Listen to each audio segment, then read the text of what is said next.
Kami dari kelompok 9 akan menjelaskan mengenai ternak sapi perah. Sapi perah adalah sapi yang dikembangbiakkan secara khusus karena kemampuannya dalam menghasilkan susu dalam jumlah besar. Kebanyakan sapi perah yang diternakan di Indonesia adalah sapi PFH atau peranakan Friesian Holstein, yang merupakan hasil persilangan sapi lokal dengan sapi FH atau Friesian Holstein. Sapi FH berasal dari Belanda. Sapi ini memiliki ciri warna belang hitam dan putih. Produksi susu sapi PFH sekitar 15 sampai dengan 20 liter per hari. Sapi ini memiliki sifat tenang dan jinak. Manajemen ternak sangat penting dalam menernakan sapi perah, karena berpengaruh pada kesehatan dan juga produksi susu yang dihasilkan. Yang perlu diperhatikan dalam peternakan sapi perah antara lain kandang, pemberian pakan, teknik pemerahan, pengolahan limbah, dan produk yang dihasilkan. Pertama, kandang. Sanitasi dan sirkulasi dalam kandang sangat penting karena apabila sanitasi baik, maka lebih sehat dan nyaman untuk sapi itu sendiri. Kandang harus memiliki saluran untuk membuang kotoran sehingga tidak menumpuk dan menimbulkan bau, juga berkembangnya bakteri. Kandang didesain tinggi agar sirkulasi udara berjalan dengan baik dan juga membuat suhu di dalam kandang tidak panas sehingga sapi nyaman dan berpengaruh terhadap produksi susu dan kesehatannya. Dalam kandang juga harus terdapat persediaan air yang mencukupi, karena selain untuk minum sapi, air juga memiliki peranan untuk menciptakan kebersihan dalam kandang. Selanjutnya, pakan.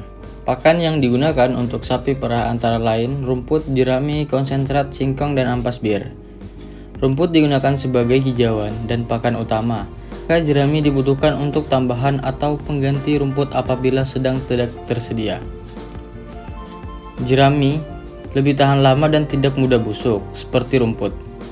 Konsentrat diperlukan untuk memenuhi kebutuhan nutrisi, karena kandungan nutrisi konsentrat sangat lengkap.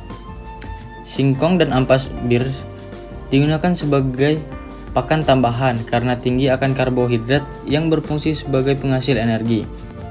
Selain itu dibutuhkan pula ampas tahu sebagai sumber protein untuk sapi. Yang ketiga, teknik pemerahan. Ada dua cara, yaitu cara tradisional atau manual dan menggunakan mesin perah. Pemerahan dilakukan 2 kali sehari. Pemerahan ini harus dilakukan dengan steril dan harus tuntas karena bisa menyebabkan penyakit mastitis. Adapun tahap-tahap pemerahan antara lain adalah yang pertama, sapi dimandikan dan kandang dibersihkan. Yang kedua, ambing dibersihkan dengan air hangat yang sudah dicampur dengan desinfektan, kemudian dikeringkan. Yang ketiga, lakukan pemerahan dengan teknik manual ataupun dengan mesin perah. Yang keempat, setelah pemerahan, ambing dicelupkan dengan iodin atau desinfektan. Yang kelima, susu hasil pemerahan disaring dan ditampung ke dalam milk can. Para peternak biasanya dihimpun oleh koperasi. Susu hasil pemerahan para peternak dikumpul oleh koperasi yang kemudian akan dijual dalam bentuk susu murni atau olahan seperti yogurt, susu pasteurisasi, dan olahan susu lainnya. Yang terakhir, pengolahan limbah. Pengolahan limbah bertujuan agar limbah kotoran tidak menumpuk yang bisa menimbulkan banyak masalah. Limbah kotoran diolah menjadi pupuk kandang dan juga biogas. Untuk menjadi pupuk kandang, kotoran ditimbun bersama dengan limbah pakan sampai tekstur limbah menyerupai tanah gembur. Hasil pengolahan ini sangat berguna untuk pertanian. Untuk biogasnya tersendiri, kotoran disalurkan dan diolah secara khusus sehingga menghasilkan biogas yang bisa digunakan untuk memasak. Pembuatan biogas tetap menghasilkan limbah, tetapi limbah ini bisa untuk pembuatan pupuk kandang. Efektifnya, pengolahan limbah berdampak baik untuk sapi dan lingkungan sekitar.